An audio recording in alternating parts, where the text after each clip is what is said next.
Life stock department जो है वो एक पॉलिसी डिवाइस कर चुका हुआ है। पंजाब के 36 डिस्ट्रिक्ट्स में ये वैक्सीनेशन एंड न्यूट्रिएंट स्पेइंग की कैंपेन जो है प्रॉपरली की जाएगी। इसके लिए उन्होंने 18 करोड़ रुपए का बजट भी जो है वो रिक्वेस्ट कर लिया हुआ है, लेकिन इसमें थोड़ा सा टाइम लगेगा, 1 से 2 माह लग जाएंगे।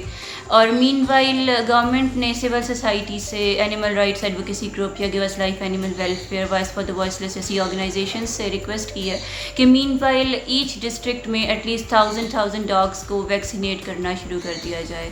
उसके लिए भी हम लोग काम कर रहे हैं। हर डिस्ट्रिक्ट में एक बंदा जो है वो इस कैंपेन को सुपरवाइज करेगा और एटलीस्ट हमारा टारगेट है कि हम लोग 1000 डॉग्स पर डिस्ट्रिक्ट वैक्सीनेट करेंगे और 100 डॉग्स न्यूट्रिएंट्स पे करेंगे इन 2 मंथ्स में, जब तक गवर्नमेंट को बजट जो है वो एलोकेट नहीं हो जाता है।